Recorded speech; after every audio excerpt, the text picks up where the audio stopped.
Ang simoy ng hangin sa Ninoy Aquino International Airport ay bahagyang malamig, ngunit ang puso ni Marco Alcantara ay nag-aalab sa mainit na pag-asa.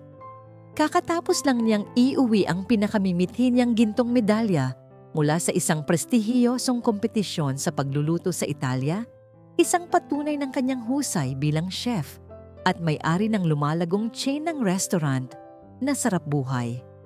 Ang tagumpay ay matamis, ngunit mas matamis pa ang pangako ng pag-uwi sa kanyang dalawang anak, sina Leo at Liam, at sa kanyang magandang asawang si Serena.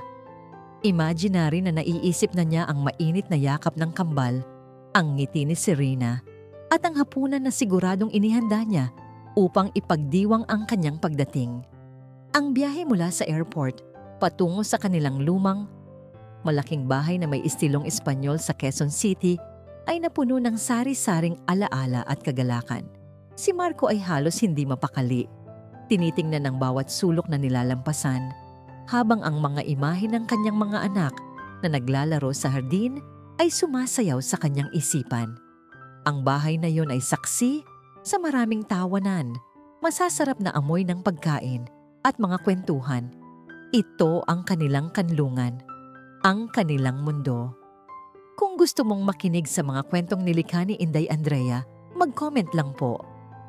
Ngunit nang bumukas ang malaking gate ng kanilang bakuran at pumasok ang sasakyan, isang kakaibang katahimikan ang bumalot sa kanya. Ang bahay, na karaniwang puno ng buhay at ingay, ay tahimik na parang puntod. Walang sumalubong sa kanya sa pinto. Walang tumatakbong mga bata na sumisigaw ng papa. Walang ngiti ni Serena na naghihintay sa kanya sa balkonahe. Isang kaba ang unti-unting gumapang sa kanyang dibdib na tila naghahanda sa kanya sa isang bagay na hindi niya kayang unawain. Serena? Leo? Liam? Tawag ni Marco, ngunit ang kanyang boses ay tila lumulutang lang sa walang laman na espasyo. Ang maluwag na sala ay malinis at maayos, ngunit malungkot.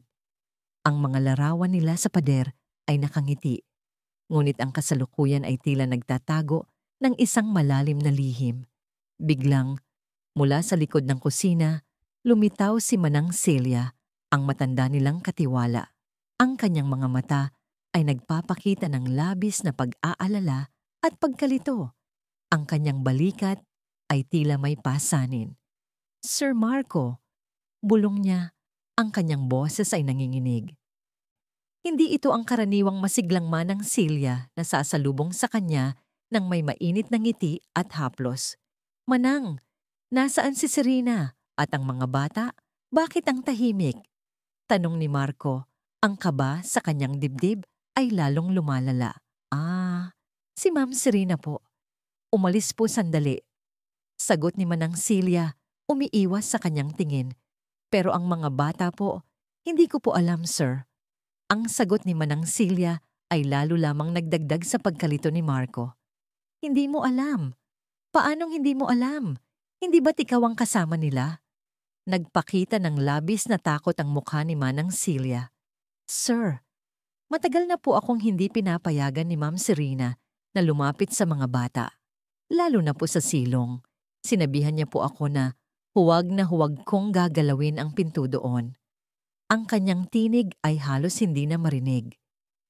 At may naririnig po akong kakaibang tunog mula po doon sa ibaba, sir, pero hindi po ako pinapayagang lumapit.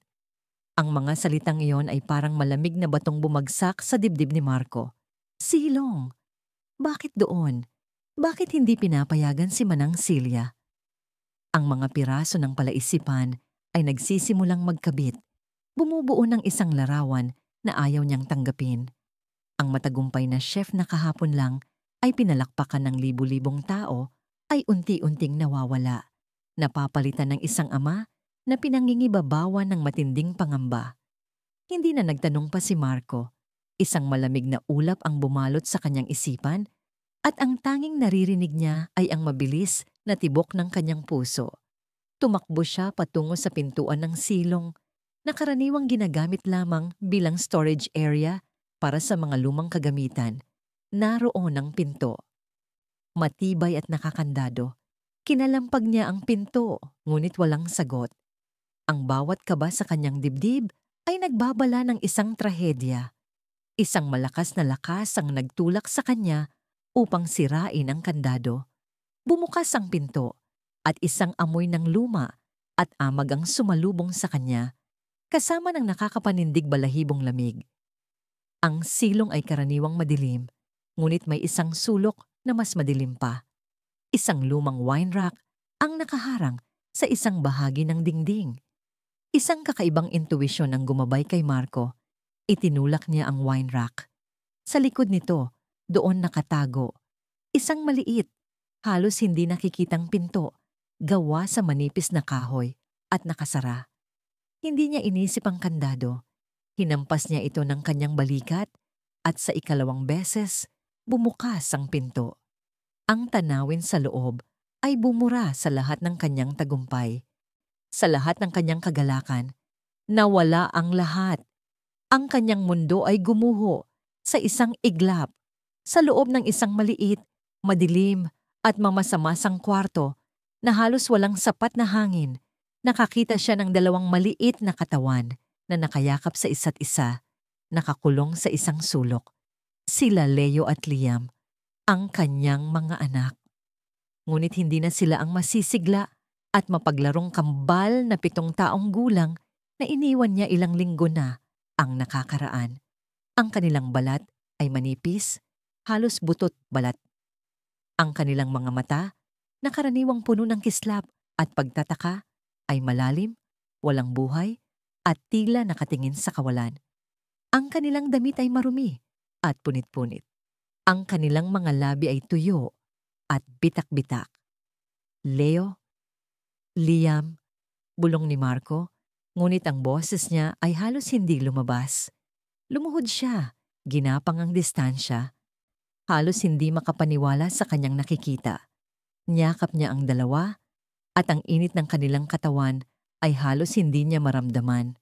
Sila ay malamig at mahina. Papa, isang mahinang bulong ang lumabas mula kay Leo. Halos hindi marinig. Ngunit ito ang pinakamagandang tunog na narinig ni Marco sa buong buhay niya, na sinalubong ng panunumbat at pagkabigla. Ang pagkabigla ay naging matinding sakit, at ang sakit ay naging naglalagablab na galit. Galit sa sarili, galit sa taong gumawa nito, sa kanyang mga anak. Ang kanyang matagumpay na buhay ay isang huwad. Ang kanyang pagkawala sa bahay ay naging pagkakataon upang ang kanyang pinakamamahal ay saktan. Ang sigaw ni Marco ay umalingaw-ngaw sa buong silong, isang primal na unggol ng isang amang nasaktan, isang tunog na gumising sa buong tahimik na bahay, at nagpalabas ng lahat ng sakit at pagkabigo na kanyang naramdaman. Ang gintong medalya na hawak niya kanina ay tila walang kabuluhan. Ang tanging mahalaga ngayon ay ang 2 payat na katawan sa kanyang bisig, at ang pangako na hindi na niya hahayaang mangyari ito muli. Ngunit paano? Bakit? Ang mga tanong na yon ay tumatak sa kanyang isipan, ngunit ngayon, ang tanging nasa isip niya ay ang iligtas ang kanyang mga anak. At ang galit na ito, galit sa babaeng nangako sa kanyang mamahalin ang kanyang pamilya, ay magiging isang apoy na magsusunog sa lahat ng kasinungalingan. Hindi na inaksaya pa ni Marco ang isang segundo. Sa kabila ng panginginig ng kanyang mga kamay at pagkirot ng kanyang puso, buong ingat niyang binuhat ang 2 anak. Ang mga payat na katawan ni Leo at Liam ay tila walang gaan, na lalong nagpakulo sa kanyang dugo. Habang paakyat siya sa hagdan mula sa silong, nakita niya si Manang Celia na nakatayo sa itaas. Ang mukha ay basang-basa ng luha. "Manang, tulungan mo ako. Kailangan natin sila dalhin sa ospital, ngayon din." Utos ni Marco, ang boses ay garalgal. Agad namang kumilos si Manang Celia, buong pag-aalala na kinuha ang mga susi ng sasakyan. Ang biyahe patungong St. Luke's Children's Hospital sa Quezon City ay isang malabong alaala lamang para kay Marco. Ang tanging naalala niya ay ang kanyang mahigpit na yakap sa mga anak. Ang bawat kaba sa kanilang dibdib ay tila pumapatay sa kanya. Nagdarasal siya sa bawat patak ng luha, humihingi ng tawad sa Diyos at sa kanyang mga anak sa pagiging bulag niya sa katotohanan. Pagdating sa ospital, isang eksena ng kaguluhan ang sumalubong sa kanila. Agad silang tinulungan ng mga nurse at doktor. Naging usap-usapan sa emergency room ang hitsura ng mga bata. Ang kanilang labis na kapayatan, ang mga matang lumalim na tila may nakita ng hindi nararapat, at ang katawan na puno ng marka ng kapabayaan. Sinuri agad si Leo at Liam. Severe malnutrition, extreme dehydration, at may mga senyalis din po ng matinding trauma sa isip ang narinig ni Marco mula sa doktor, na tila nagpatumba sa kanyang mundo ng ilang beses. Ang bawat salita ay parang suntok sa kanyang dibdib. Ang kanyang mga anak, na dati puno ng buhay at sigla, ay naging mga anino na lamang ng kanilang sarili. Ang pakiramdam ng pagkakasala ay lalong dumami, na tila naghahati sa kanyang kaluluwa. Naupo si Marco sa waiting area. Ang kanyang ulo ay nakasandal sa malamig na dingding. Ang amoy ng disinfectant sa ospital ay lalong nagpakirot sa kanyang ilong. Gusto niyang sumigaw, gusto niyang magwala. Ngunit ang tanging lumalabas sa kanyang bibig ay mga tahimik na hikbi. Sa panahong ito, ang kanyang gintong medalya at ang kanyang mga restaurant ay walang silbi. Wala itong magagawa para maibalik ang dating ngiti sa mga labi ng kanyang mga anak. Maya-maya, narinig niya ang malakas na tunog ng stilettos na papalapit. Nang lumingon siya, nakita niya si Serena, na may suot na mamahaling damit at perpektong ayos ng buhok. Ang kanyang mukha ay nagpakita ng pekeng pag-aalala.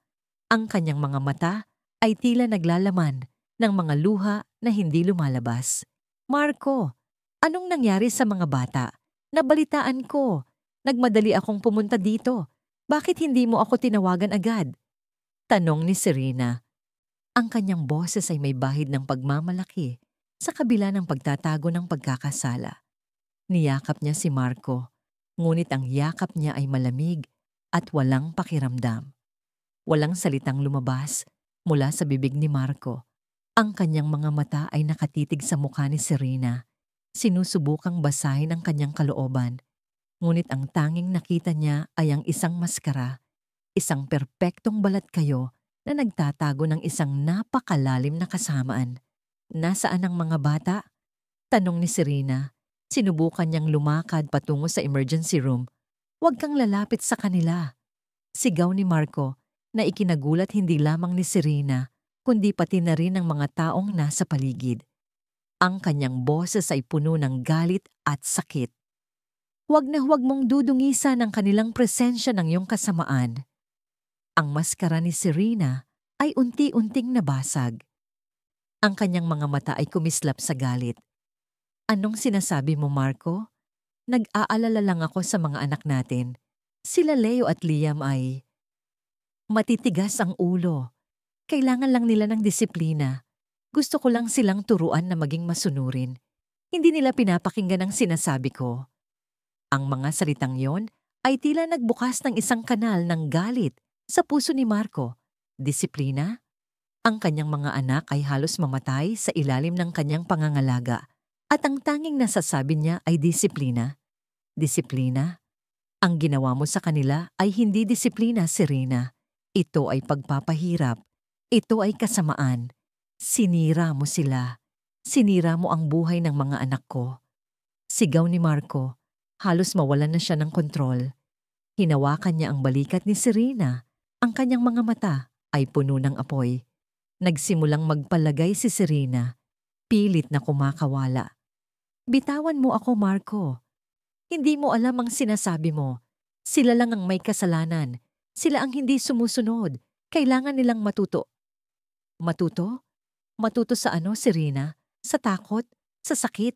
Sa gutom? Ang bawat salita ni Marco ay puno ng puot. Ikaw ang kailangan matuto. Ikaw ang kailangan magbayad sa lahat ng kasamaan mo. Kung mayroon kang mga hiling o puna, mangyaring mag-comment para ipaalam sa akin. Lubos na nagpapasalamat si Inday Andrea. Hindi na siya nag-isip pa. Kinuha niya ang kanyang cellphone at tinawagan ng pulisya. Ang kanyang mga kamay ay nanginginig sa galit. May nagaganap na pag-abuso sa bata at iligal na pagkulong sa St. Luke's Children's Hospital. Agad kayong pumunta dito.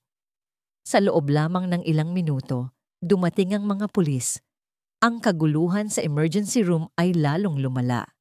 Ikinuwento ni Marco ang lahat, mula sa pagtuklas niya sa silong hanggang sa kalagayan ng kanyang mga anak. Sinubukan ni Serena na magpanggap na biktima, umiiyak at nagmamakaawa, ngunit huli na ang lahat. Miss Serena de la Cruz, inaaresto ka namin sa salang child abuse at illegal detention, sabi ng pulis. Hindi totoo yan. Si Marco ang may gawa niyan. Sira ang ulo niya, nagsisinungaling siya. Sigaw ni Serena habang iginapos ang kanyang mga kamay. Ngunit ang kanyang mga sigaw ay nahaluan ng takot at ang kanyang mga mata ay nagpakita ng isang kakaibang pagkasira. Habang inaakay si Serena palabas ng ospital, dumating si Manang Celia. Ang kanyang mga kamay ay mahigpit na nakahawak sa isa't isa. Lumapit sa kanya ang mga pulis. Sa kabila ng kanyang takot, naglakas loob si Manang Celia.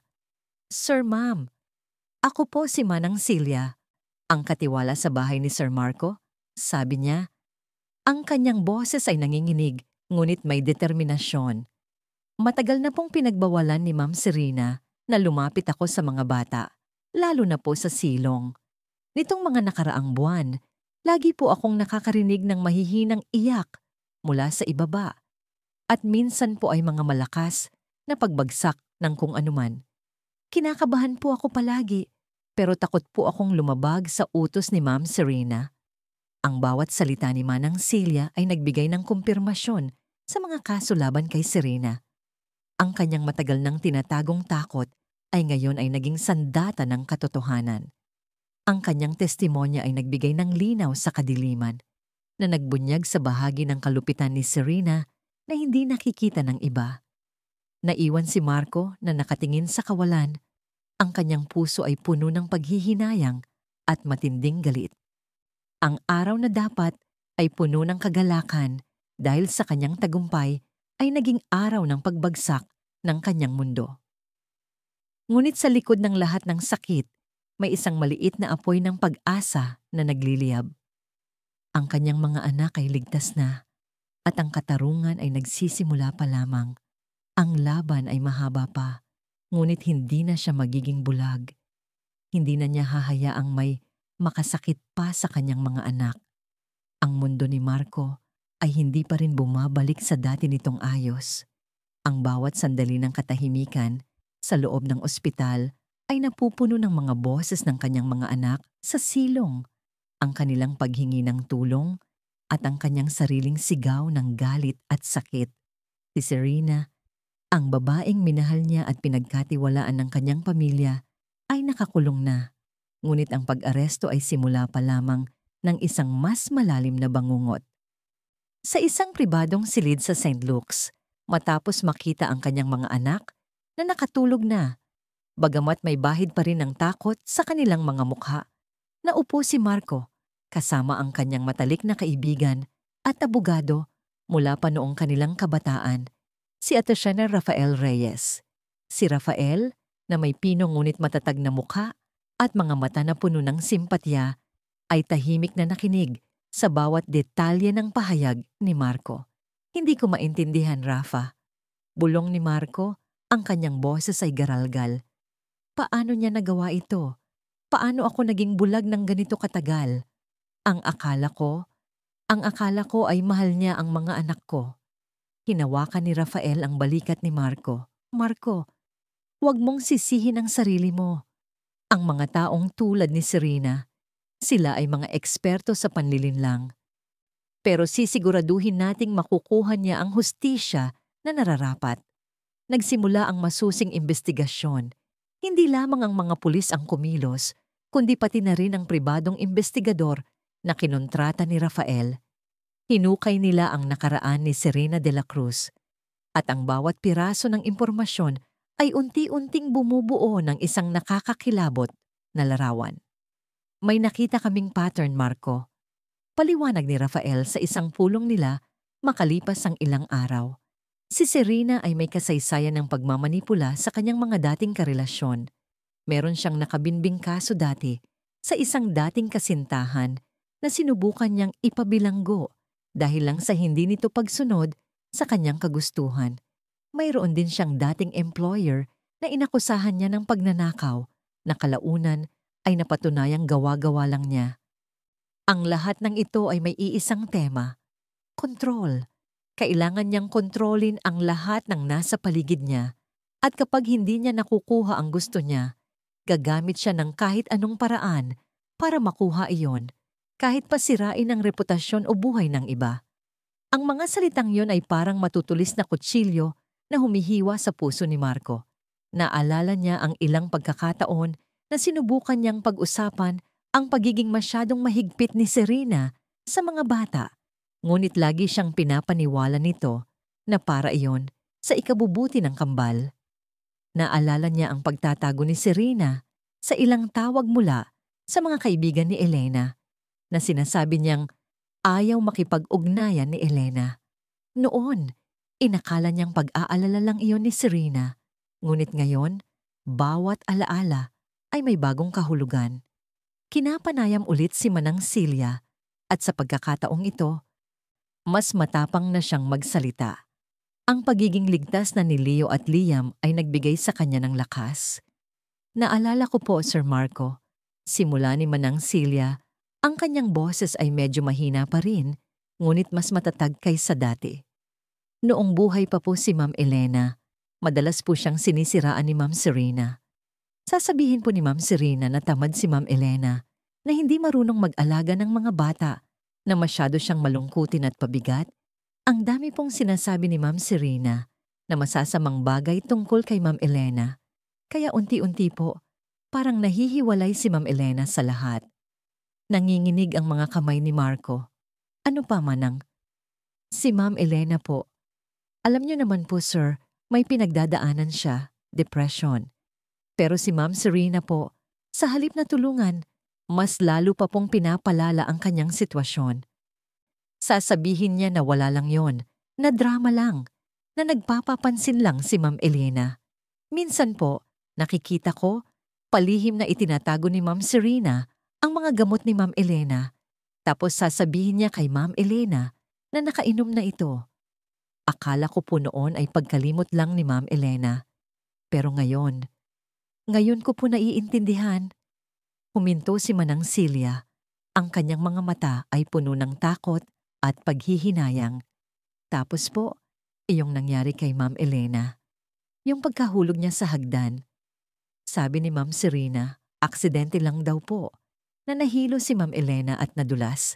Si Ma'am Serena po ang kumuha ng telepono at tumawag sa ospital. At siya rin po ang nagsabi sa mga pulis kung ano ang nangyari. Lagi po niyang sinasabi na siya ang pinakamapag-aruga at pinakamalapit kay Ma'am Elena noon. Pero may kakaiba po talaga. Minsan, bago siya nahulog, narinig ko po silang nagtatalo ni Ma'am Serena. Hindi ko po naintindihan lahat, pero parang may banta si Ma'am Serena kay Ma'am Elena. Ang bawat salita ni Manang Celia ay unti-unting nagbukas ng isang napakalalim na sugat sa puso ni Marco. Ang aksidente ni Elena, ang pagkahulog niya sa hagdan habang nasa kalagitnaan ng matinding depression. Ang pagkakonvince sa kanya ni Serena na ito ay isang trahedya na nangyari lang. Ang lahat ay nagsimulang magbago ng anyo. Hindi nagtagal, isang nakakagulat na balita ang dumating mula sa mga investigador. Natagpuan nila ang isang lumang laptop na nakatago sa isang bodega sa likod ng bahay ni Serena, na sa huli ay napatunayan na pag-aari niya bago pa sila ikasal ni Marco.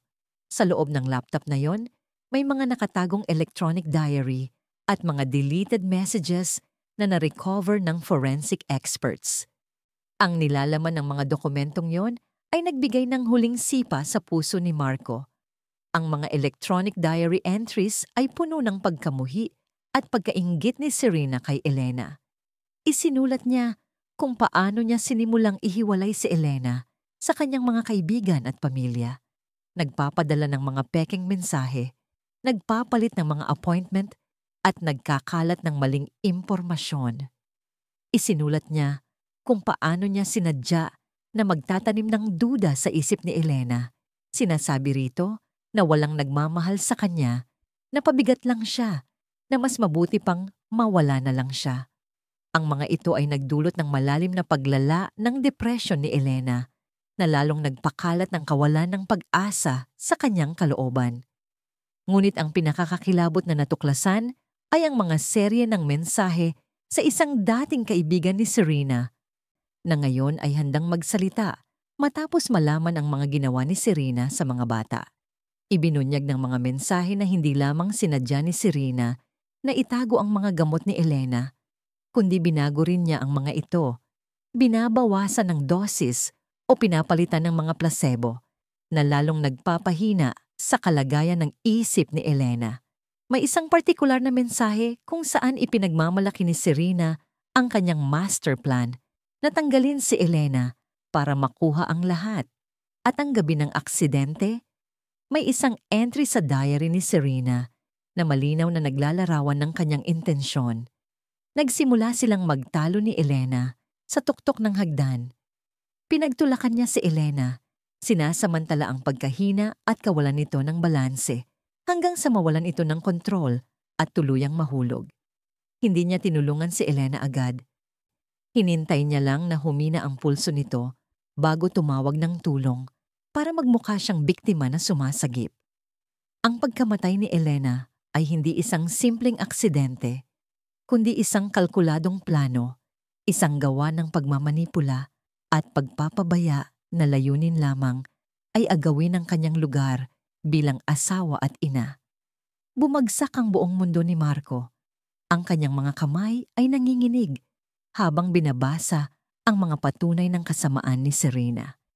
Hindi lamang sinaktan ni Serena ang kanyang mga anak, sinira rin niya ang buhay ni Elena, ang ina ng kanyang mga anak, ang babaeng minahal niya ng buong puso. Ang pakiramdam ng pagkakasala ay mas lalong dumami, na tila isang mabigat na kadena na gumagapos sa kanyang kaluluwa. Paano niya hindi nakita? Paano siya naging bulag sa lahat ng panlilinlang na ito? Ang babaeng pinakasalan niya ay isang demonyo na nakatago sa balat ng anghel, at pinayagan niya itong manatili sa kanyang buhay, sa buhay ng kanyang mga anak, at sa huli ay naging dahilan ng pagkasira ng lahat. Ang kanyang pagkabigla ay napalitan ng isang malalim na galit na hindi pa niya nararamdaman kailanman. Galit sa sarili, galit kay Serena, at galit sa kapalaran na nagdala ng ganitong kasamaan sa kanyang pamilya. Niyakap niya ang lumang litrato ni Elena na nasa kanyang pitaka. Ang kanyang mga luha ay umaagos, humihingi ng tawad sa babaeng pinabayaan niyang saktan, at nangako na makukuha niya ang hustisya para sa kanya at para sa kanilang mga anak. Ang labanan ay hindi pa tapos. Ito ay nagsisimula pa lamang. Hindi pa rin bumabalik sa dati ang mundo ni Marco. Ang bawat sandali ng katahimikan sa loob ng ospital ay napupuno ng mga boses ng kanyang mga anak sa silong, ang kanilang paghingi ng tulong, at ang kanyang sariling sigaw ng galit at sakit. Si Serena, ang babaeng minahal niya at pinagkatiwalaan ng kanyang pamilya, ay nakakulong na. Ngunit ang pag-aresto ay simula pa lamang ng isang mas malalim na bangungot. Sa isang pribadong silid sa St. Luke's, matapos makita ang kanyang mga anak na nakatulog na, bagamat may bahid pa rin ng takot sa kanilang mga mukha, naupo si Marco kasama ang kanyang matalik na kaibigan at abogado mula pa noong kanilang kabataan, si Atiya Sir Rafael Reyes. Si Rafael, na may pinong ngunit matatag na mukha at mga mata na puno ng simpatya, ay tahimik na nakinig sa bawat detalye ng pahayag ni Marco. "Hindi ko maintindihan, Rafa," bulong ni Marco.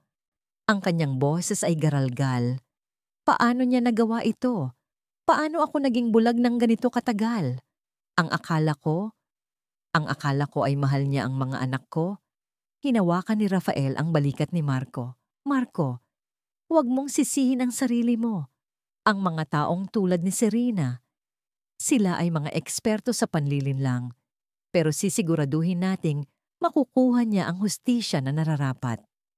Ang araw ng paglilitis ay dumating, dala ang bigat ng katotohanan at ang pag-asa sa hustisya. Ang hukuman ay puno ng mga nag-uusyoso, mga miyembro ng media, at mga taong nagmamalasakit sa kapalaran ni Leo at Liam. Ngunit sa gitna ng lahat ng ito, ang tanging nakikita ni Marco ay ang mukha ni Serena. Isang mukhang walang bahid ng pagsisisi, tila handa pa ring manlinlang at manisi.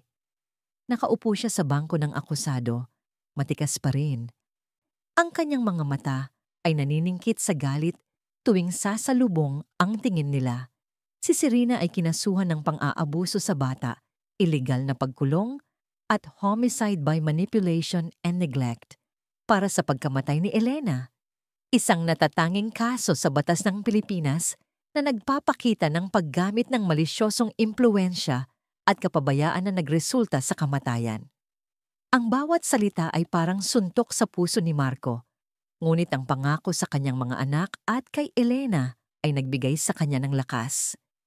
Ang paglilitis ay tumagal ng ilang linggo, bawat araw ay isang pagpapakita ng kawalang awa ni Serena. Paulit-ulit niyang itinanggi ang lahat ng akusasyon. Itinuro ang kanyang daliri kay Marco, kay Manang Celia at maging sa mga bata, na sinasabing may problema sila sa pag-iisip o na sila ay mga pasaway. Sinubukan niyang ipamukha na si Marco ang may kapabayaan, na siya ang dahilan ng lahat ng nangyari dahil sa kanyang pagkawala sa bahay. Ngunit ang kanyang mga pagtatangka ay walang silbi laban sa bundok ng ebidensya. Unang tumayo ang mga eksperto sa medisina. Inilahad nila ang nakakapanindig balahibong detalye ng pisikal at psikolohikal na pinsalang dinanas ni Leo at Liam. Ang labis na pagkababa ng timbang, ang mga palatandaan ng matinding malnutrisyon, ang mga sugat sa balat na sanhi ng pagkakakulong, at ang trauma sa pag-iisip na mag-iiwan ng habambuhay na pilat. Ipinaliwanag din nila kung paano ang mga manipulasyon ni Serena, ang pagtatago ng gamot, at ang mental abuse na ginawa niya kay Elena ay direktang nag-ambag sa paglala ng depresyon nito at sa huli ay sa kanyang pagkamatay. Ang bawat medikal na termino ay tumatago sa puso ni Marco. Pinaparamdam sa kanya ang lalim ng sakit na dinanas ng kanyang pamilya. Pagkatapos ay si Manang Celia. Sa simula, nanginginig ang kanyang boses at halata ang takot sa kanyang mga mata. Ngunit habang nagsasalita siya, unti-unting lumakas ang kanyang tinig. Ikinuwento niya ang pagbabawal ni Serena na lumapit sa mga bata. Ang mga mahihinang iyak na naririnig niya mula sa silong, ang pagtatago ni Serena sa mga gamot ni Elena, at ang kanyang mga pahayag ng pagkamuhi sa yumaong ginang. Ang bawat detalyeng ibinahagi niya ay nagpinta ng isang malinaw na larawan ng kapabayaan at kalupitan ni Serena. Ang kanyang katatagan ay nagbigay inspirasyon sa lahat ng nakarinig. Nang tumayo si Marco sa harapan ng hukom, ang kanyang boses ay kalmado, ngunit may matinding bigat. Ikinuwento niya ang lahat, mula sa matamis na tagumpay sa Italia hanggang sa nakakapanindig balahibong pagtuklas sa silong at ang nakakagulat na pagbubunyag ng mga nakatagong electronic diary at mensahe ni Serena. Sa huling bahagi ng kanyang testimonya, ang kanyang mga mata ay diretsyong nakatingin kay Serena, puno ng galit at hinanakit. Ngunit higit sa lahat, pag-ibig sa kanyang mga anak at kay Elena. Pinagkatiwalaan ko siya, sabi ni Marco. Ang kanyang boses ay bahagyang nanginginig. Pinaniwalaan ko na mahal niya ang aking pamilya, ngunit sinira niya ang lahat. Hindi lamang ang aking mga anak, kundi maging ang ina nila, si Elena. Umaasa ako na makamit ang hustisya hindi lamang para sa akin, kundi para sa kanilang dalawa. Sa wakas, pagkatapos ng mahabang paglilitis, dumating ang hatol. Ang katahimikan sa courtroom ay nakakabingi. Ang hukom na may seryosong mukha ay nagsimulang magbasa sa kasong People of the Philippines versus Serena de la Cruz, panimula ng hukom, batay sa mga ebidensyang iprinisinta at mga testimonya ng mga saksi na patunayang may sala ang akusado sa mga kasong child abuse, illegal detention, at homicide by manipulation and neglect. Isang bulong ang kumalat sa buong courtroom. Ang maskara sa mukha ni Serena ay unti-unting nagbagsakan. Ang kanyang mga mata ay nanlaki sa gulat at nagsimula siyang magwala. Sumisigaw ng kanyang kawalang sala. Hindi! Hindi totoo yan! Kayo ang mali! Pinagkakausap-usapan niyo lang ako. Wala akong ginawang masama. Ngunit ang kanyang mga pagtatangka ay walang silbi. Patuloy ang hukom. Ang kanyang boses ay matatag at malinaw. Dahil sa kalubhaan ng kanyang mga krimen at ang walang bahid ng pagsisisi na ipinakita, ang korte ay nagpapataw ng parusa. Ang akusado, Serena de la Cruz, ay hinahatulan ng habambuhay na pagkakakulong. Ang salitang habambuhay ay umalingaw-ngaw sa pandinig ni Marco. Isang malaking hininga ang pinakawalan niya. Hindi ito magdadala pabalik kay Elena at hindi nito buburahin ang sakit na dinanas ng kanyang mga anak. Ngunit ito ang simula ng hustisya. Sa pagkakakulong ni Serena, may pag-asa na ang kanyang pamilya ay makahanap ng kapayapaan. Habang iginagapos si Serena at inaakay palabas, ang kanyang mga sigaw ay nawala sa gitna ng mga bulungan at bulong ng relief. Ilang linggo matapos ang paglilitis, isang tahimik, ngunit makasaysayang desisyon ang ginawa ni Marco. Ibinenta niya ang malaking bahay na may estilong Espanyol sa Quezon City. Ang bahay na minsan ay puno ng masayang alaala, ngunit ngayon ay nababalutan ng madilim na multo ng nakaraan. Ang bawat sulok ay may kwento, bawat hagdan ay may alaala ng pagkahulog ni Elena. Bawat anino ay tila nagtatago ng sakit. Hindi na niya kayang manatili doon at lalong hindi niya kayang palakihin ang kanyang mga anak sa isang lugar na puno ng nakatagong bangungot. Kasama ang kanyang mga anak at sa tulong ni Manang Celia at Rafael, lumipat sila sa isang mas maliit ngunit mas magandang bahay sa isang tahimik na subdivision sa Taguig. Ang bagong tahanan ay moderno. May malalaking bintana na nagpapapasok ng saganang liwanag ng araw at may maliit na hardin sa likod na puno ng makukulay na bulaklak. Wala itong madilim na silong, wala itong nakatagong pinto. Ito ay isang canvas na handang pintahan ng mga bagong, masayang alaala. Ang unang mga linggo sa bagong bahay ay puno ng mga hamon. Sina Leo at Liam ay natatakot pa rin sa kadiliman at may mga gabi na nagigising sila sa masamang panaginip. Ngunit sa bawat takot, naroon si Marco na handang yakapin sila, aliwin at ipaalala na ligtas na sila. Nagsimula sila sa regular na therapy sessions. Isang napakabait at pasensyosong child psychologist, si Dr. Ramirez, ang naging gabay ni Leo at Liam sa kanilang paglalakbay, pabalik sa kapayapaan. Sa simula, tahimik ang kambal, mahirap magsalita at natatakot magbahagi ng kanilang nararamdaman.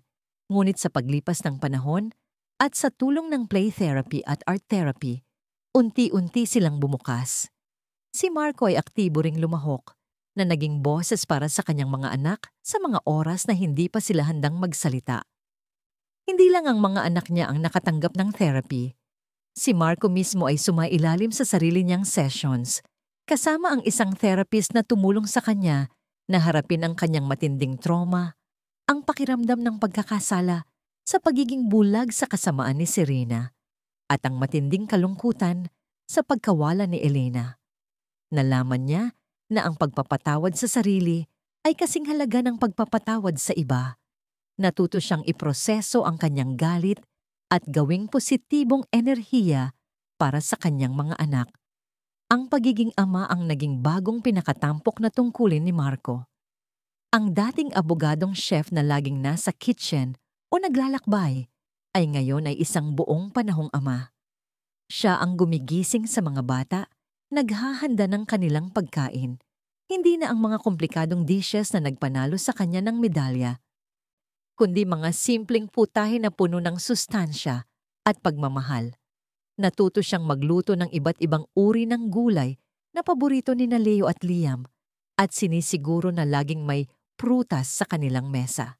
Ang kanilang bagong bahay ay naging kanlungan ng pagmamahal. Ginawa ni Marco ang lahat para maging ligtas at masaya ang bawat sulok. Binili niya ng mga bagong laruan ang mga bata, binasa ang mga paborito nilang libro tuwing gabi, at pinayagan silang maglaro sa hardin hanggang sa mapagod sila. Unti-unting bumalik ang kislap sa mga mata ni Leo at Liam. Ang kanilang mga tawa, na minsan ay tila nawala na, ay muling narinig sa buong bahay. At sa gitna ng lahat ng ito, hindi niya nakakalimutan si Elena. Sinimulan ni Marco na bukas na pag-usapan si Elena sa mga bata. Pinakita niya sa kanila ang mga larawan ng kanilang ina. Ikinuwento ang mga masasayang alaala. Kung paano siya masayang naglaro, kasama sila sa hardin, kung paano siya nagkwento ng mga bedtime stories, at kung gaano niya sila kamahal. Mahal na mahal kayo ng mama niyo, sabi ni Marco isang gabi, habang nakayakap sa mga anak. Palagi siyang nasa puso natin. Pinanatili ni Marco ang mga paboritong halaman ni Elena sa hardin, at minsan, sama-sama silang nagtatanim ng mga bagong bulaklak na tila pinananatiling buhay ang kanyang presensya. Sa bawat pagsasalita tungkol kay Elena, naramdaman ni Leo at Liam ang pagmamahal na minsan ay inakala nilang nawala na. Ang mga alaala ni Elena ay hindi na nakakabahala, kundi isang pinagmumulan ng init at kaginhawaan. Ang paglipat sa bagong bahay, ang pagpapagamot, at ang walang pagod na pag-aalaga ni Marco ay ang mga unang hakbang sa mahabang daan ng paggaling. Ang kanilang nakaraan ay isang bangungot, ngunit ang kanilang hinaharap ay nagsisimulang magliwanag. Mula sa kadiliman ng isang silong, unti-unting lumitaw ang landas patungo sa liwanag, puno ng pag-asa, pagmamahal, at ang pangako ng isang bagong simula. Ang sariwang hangin sa tagig ay tila naghuhugas sa mga anino ng nakaraan, at sa kanilang bagong tahanan, unti-unting lumalalim ang ugat ng paggaling.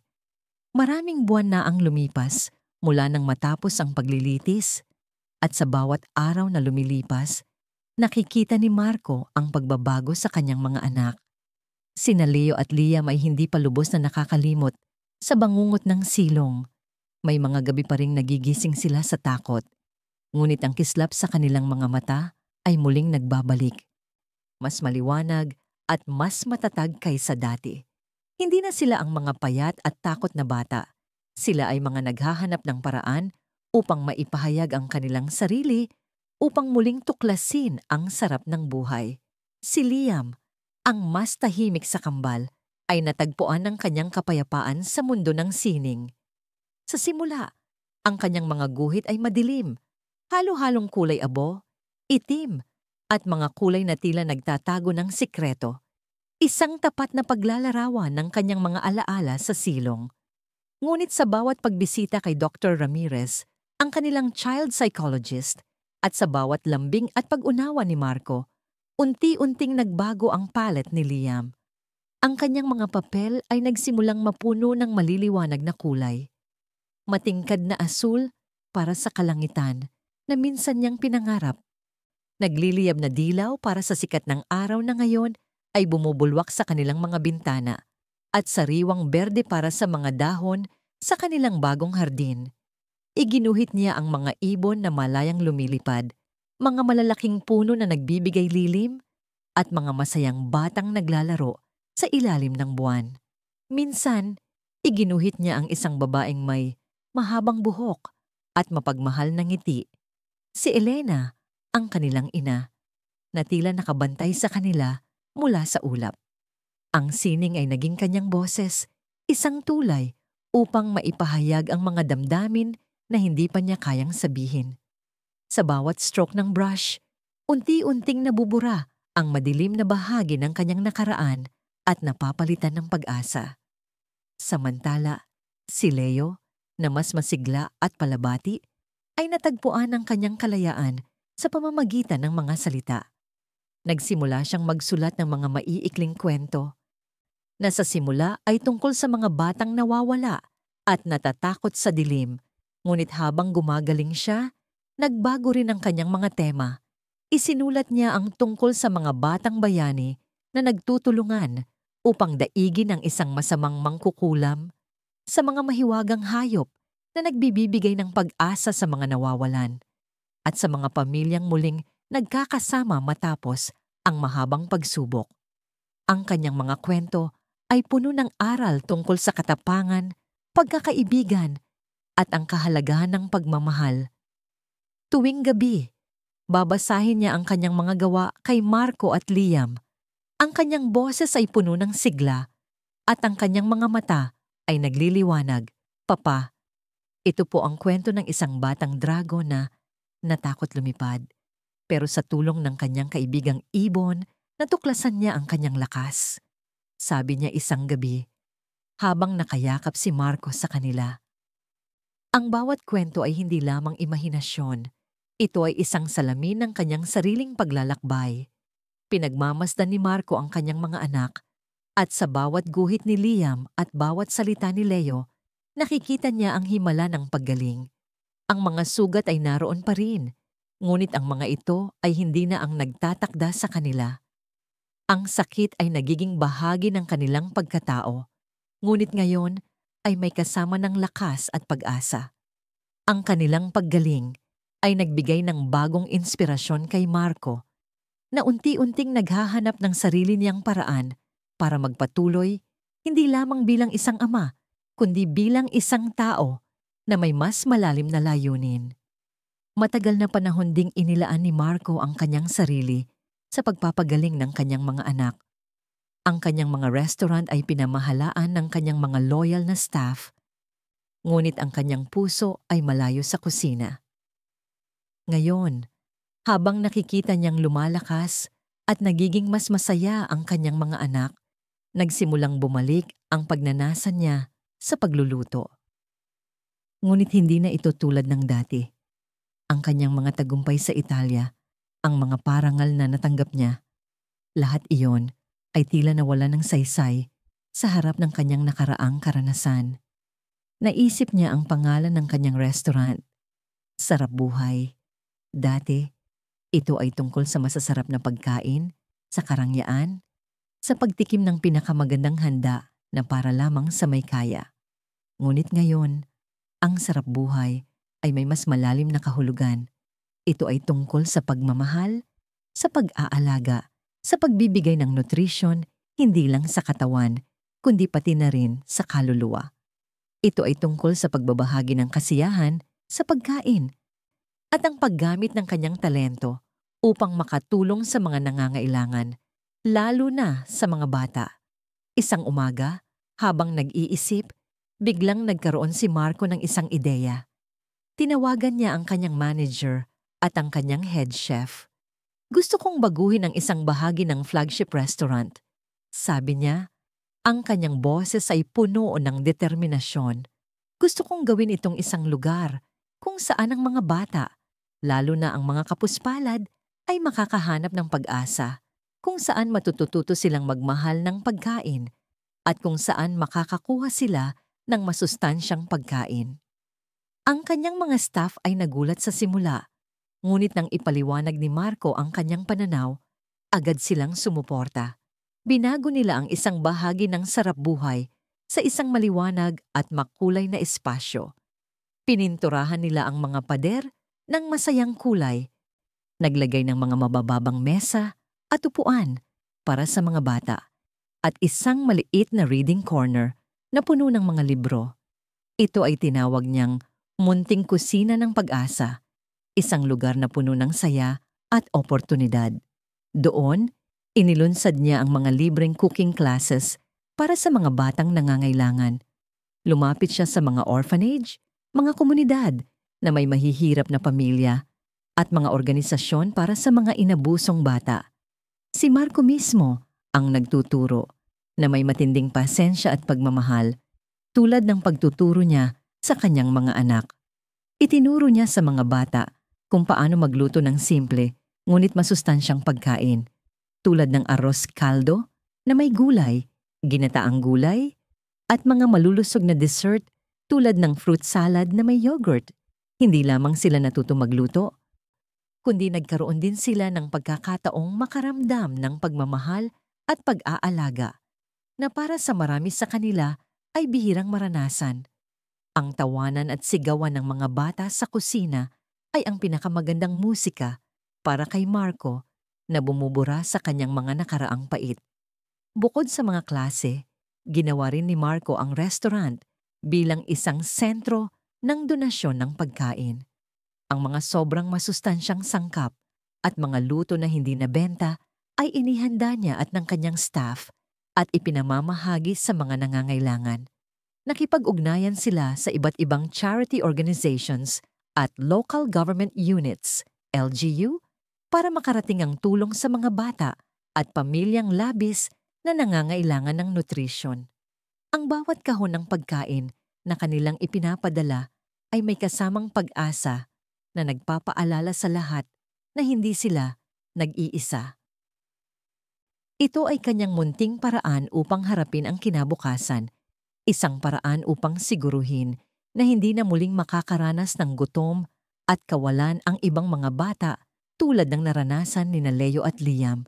Ang mga kaibigan at ang komunidad ay buong pusong sumuporta kay Marco. Si Aterna, pati Rafael Reyes ay nanatili sa kanyang tabi, hindi lamang bilang abogado, kundi bilang isang tunay na kapatid at kasama sa laban. Tinulungan ni Rafael si Marco sa mga legal na dokumento para sa mga charity initiatives, sa pag-oorganisa ng mga event at sa paghahanap ng mga sponsor. Marco, ang ginagawa mo ay higit pa sa pagluluto, sabi ni Rafael isang araw habang nakatayo sila sa munting kusina ng Pag-asa, nakikinig sa tawanan ng mga bata. Ginagawa mo ang buhay ng mga batang ito na mas masarap. Sa bawat haplos ng pag-asa at pag-ibig na ibinibigay mo, maraming voluntaryo ang dumating, mga dating estudyante ni Marco sa culinary school, mga kaibigan, at maging ang mga customer na naantig sa kanyang kwento. Nagbigay sila ng oras, talento, at pondo.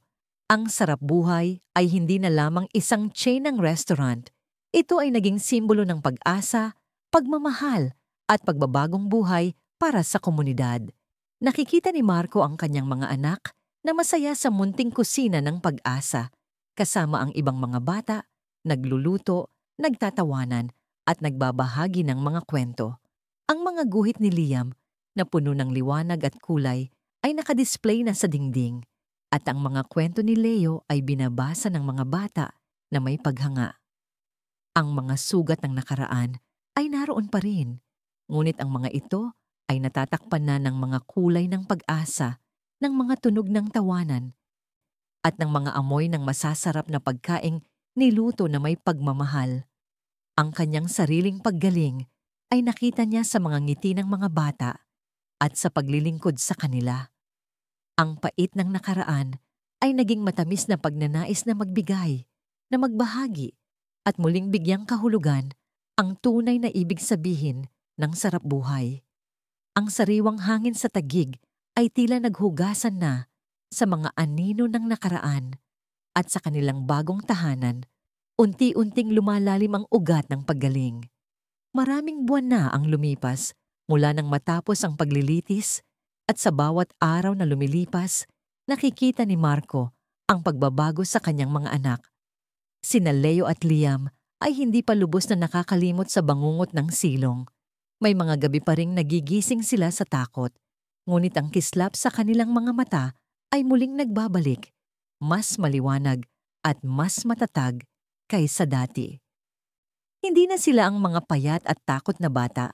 Sila ay mga naghahanap ng paraan upang maipahayag ang kanilang sarili, upang muling tuklasin ang sarap ng buhay. Si Liam, ang mas tahimik sa kambal, ay natagpuan ang kanyang kapayapaan sa mundo ng sining. Sa simula, ang kanyang mga guhit ay madilim, halo-halong kulay abo, itim, at mga kulay na tila nagtatago ng sikreto. Isang tapat na paglalarawan ng kanyang mga alaala sa silong.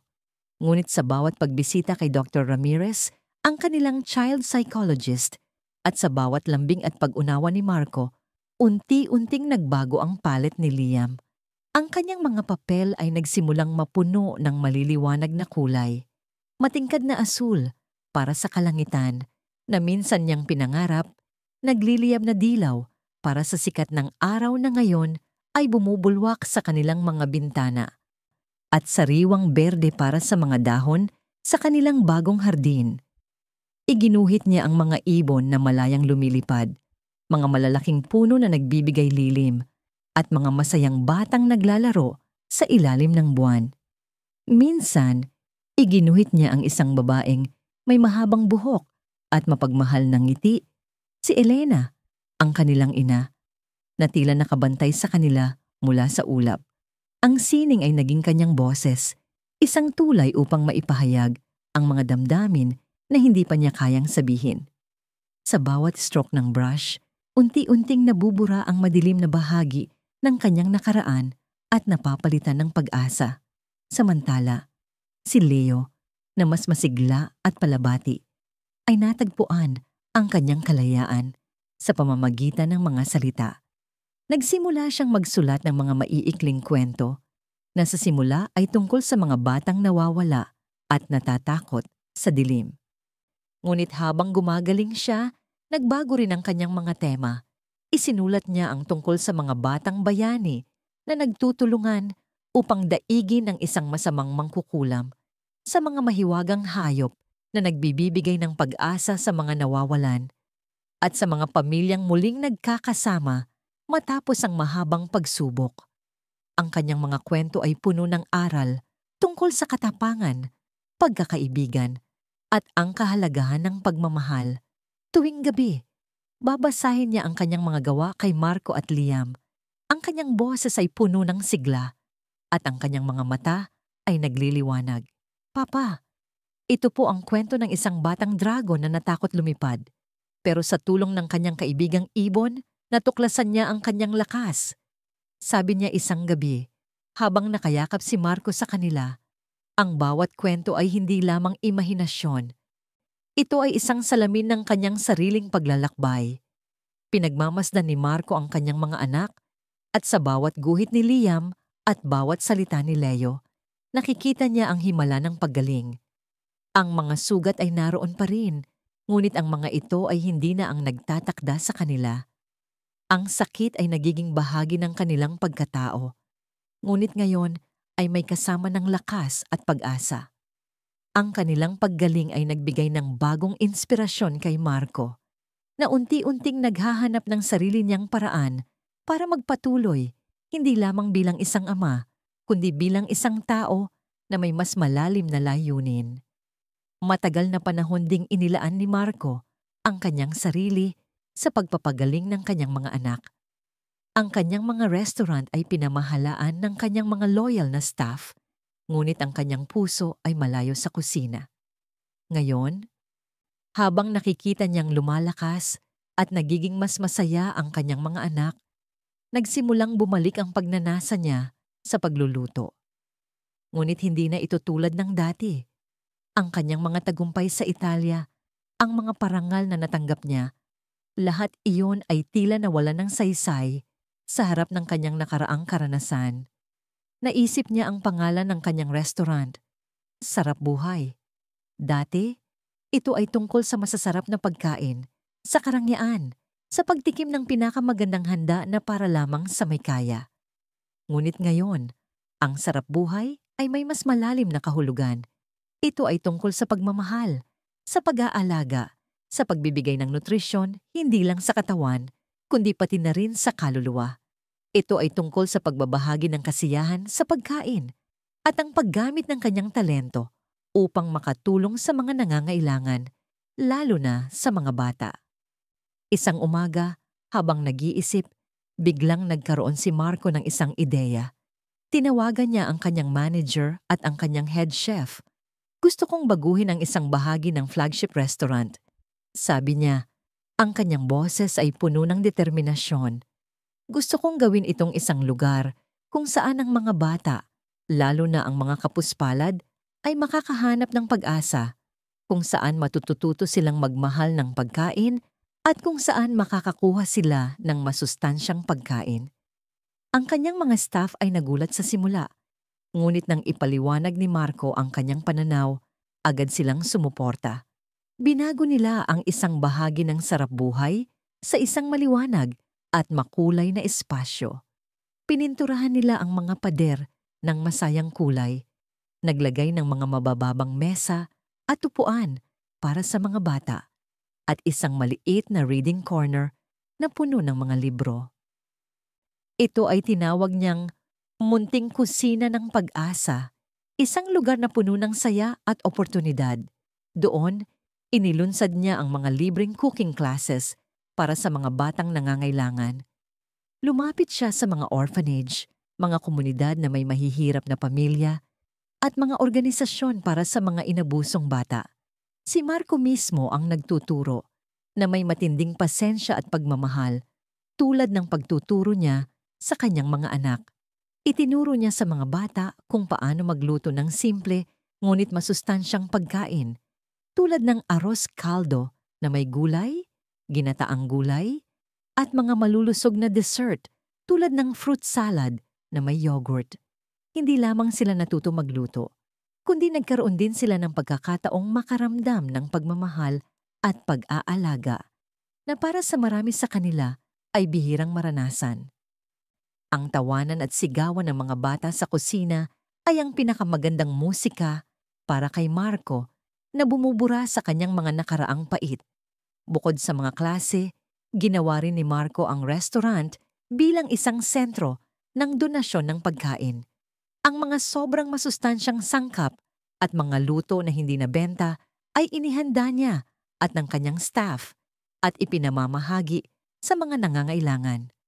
Nakipag-ugnayan sila sa iba't ibang charity organizations at local government units, LGU, para makarating ang tulong sa mga bata at pamilyang labis na nangangailangan ng nutrisyon.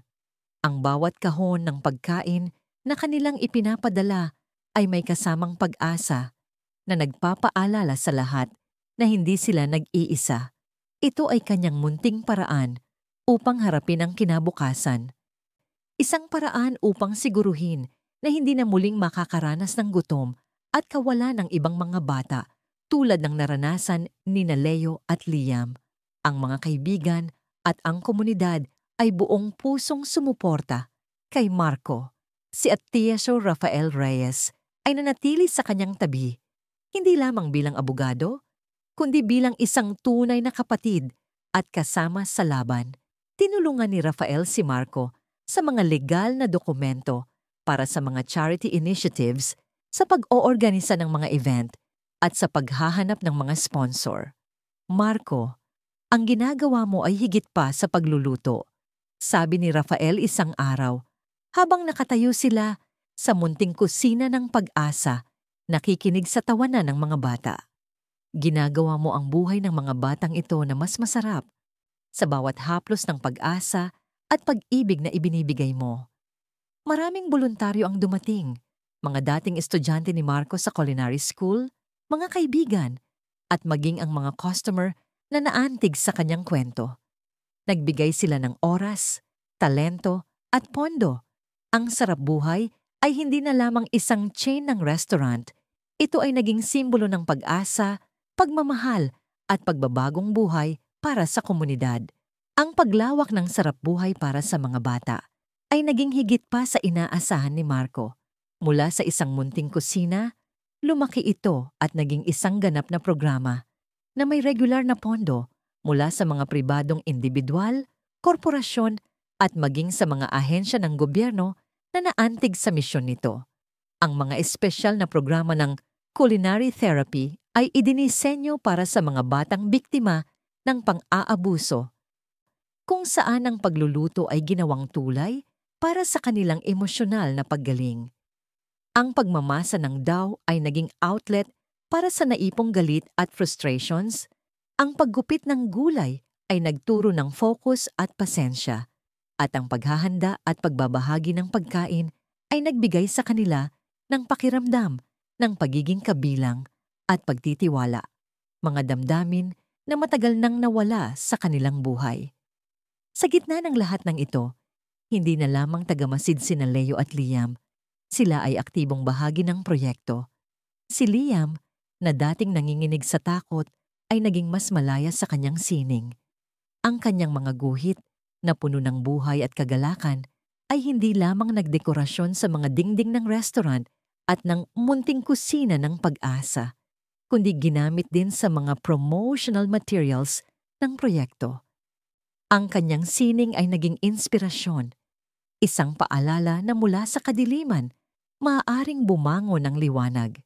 May isang partikular na mural sa isang pader, isang malaking puno ng makukulay na dahon at mga ibon na umaawit na sumisimbolo sa pag-asa at paglago na gawa ni Liam. Maraming bata ang humahanga sa kanyang gawa at dahil doon, nagkaroon sila ng inspirasyon na gumuhit din. Si Leo naman, na may likas na hilig sa pagsusulat, ay inilabas ang kanyang mga maiikling kwento sa isang serye ng maliliit na aklat na may pamagat na Mga Kwento ng Katatagan. Ang mga aklat na ito ay ipinamamahagi ng libre sa mga batang lumalahok sa programa na nagsisilbing pampalakas ng loob. Ang kanyang mga kwento na puno ng mga karakter na dumadaan sa pagsubok, ngunit sa huli ay nakakahanap ng lakas at pag-asa. Ay nagbigay ng tinig sa mga damdamin ng mga bata na hindi pa kayang magsalita. Nakaka-relate po ako sa kwento ng batang ibon, Leo. Sabi ng isang bata, ang mga mata ay nagliliwanag. Gusto ko rin pong lumipad ng mataas, tulad niya. Ang mga salita ni Leo ay naging patunay na ang kanilang personal na sakit ay maaaring maging pinagmulan ng lakas at inspirasyon para sa iba. Isang makasaysayang araw, nagpasya si Marco na magdaos ng isang malaking kaganapan sa kanyang flagship restaurant. Ang Sarap Buhay ay hindi lamang isang restaurant. Ito ay naging sentro ng pag-asa at pagbabago. Inimbitahan niya ang mga lokal na opisyales, mga kinatawan ng iba't ibang non-government organizations, NGOs, na nagtatrabaho para sa mga bata at ang media. Ang gabi ay inilaan upang ipagdiwang ang paglago ng Sarap Buhay para sa mga bata at upang magkaroon ng isang mas malalim na tawag para sa proteksyon ng mga bata. Ang bulwagan ay puno ng tao, ang mga flash ng kamera ay kumikislap, at ang mga bulong ay puno ng paghanga. Si Marco, na nakasuot ng simpleng barong Tagalog, ay tumayo sa entablado. Ang kanyang puso ay puno ng kaba, ngunit matatag. Sa kanyang tabi ay sina Leo at Liam, na ngayon ay mas matangkad at puno ng kumpiyansa. Nagpakita si Liam ng ilan sa kanyang mga pinakabagong guhit, habang binasa naman ni Leo ang isang maikling talata mula sa kanyang aklat.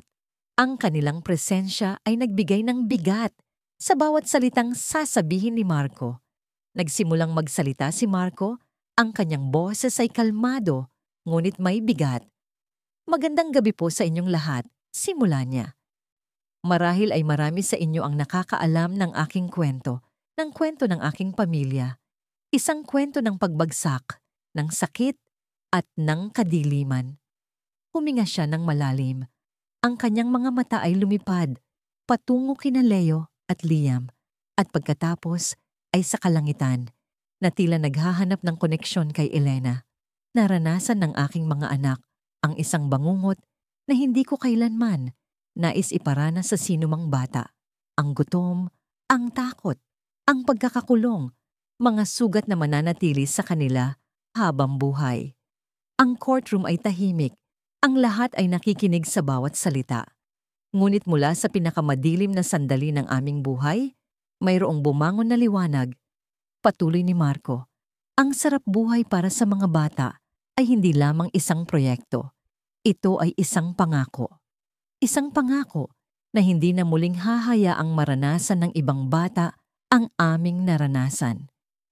Isang pangako na bibigyan namin sila ng boses, ng proteksyon, at ng pagkakataong matikman ang tunay na sarap buhay. Ang sarap ng buhay na puno ng pagmamahal, pag-asa, at kapayapaan. Ikinuwento niya ang proseso ng therapy sa pamamagitan ng pagluluto, ang mga guhit ni Liam at ang mga kwento ni Leo.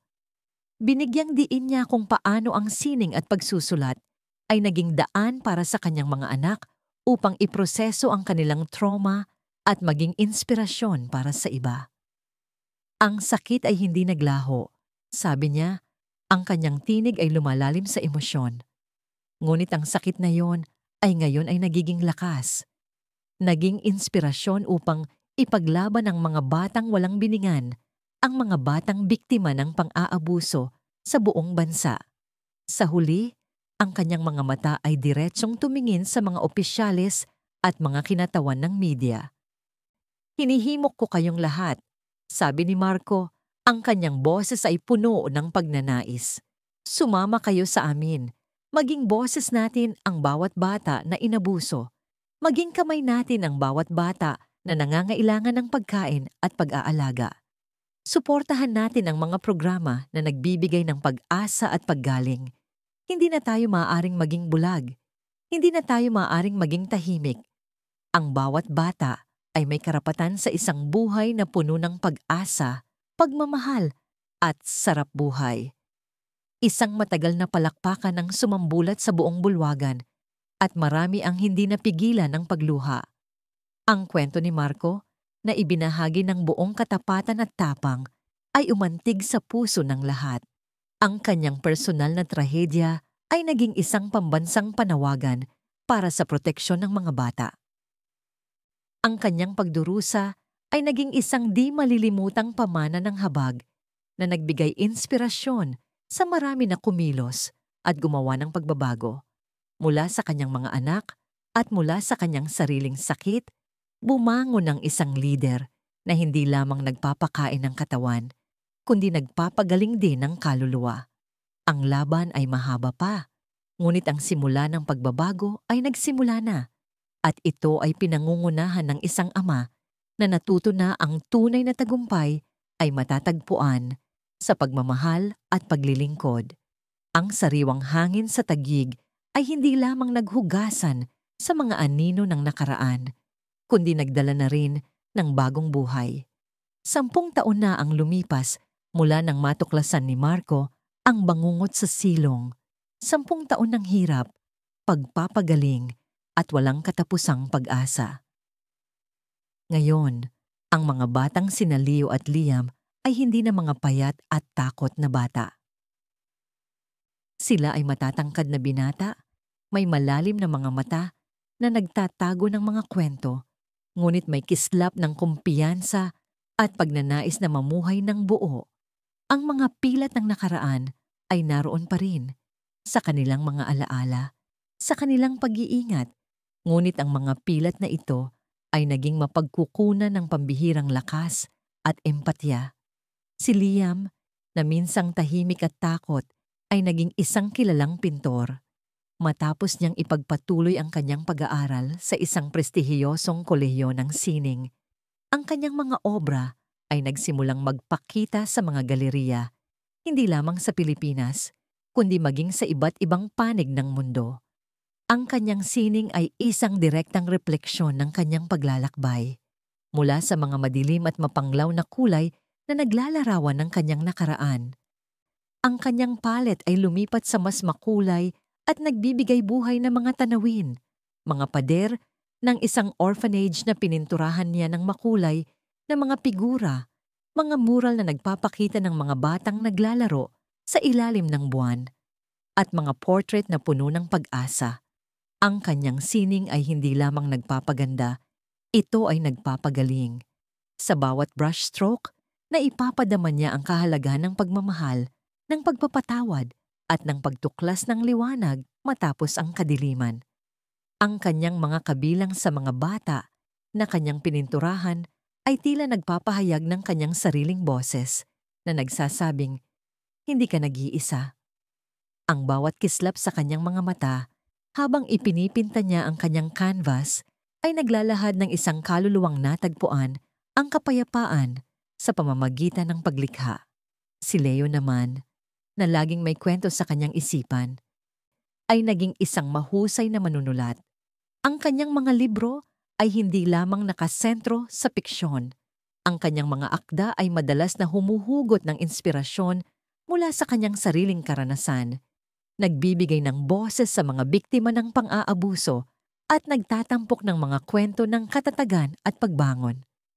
Ang kanyang debut novel, Mga Silong ng Puso, ay naging bestseller at nakakuha ng mga kritikal na pagkilala.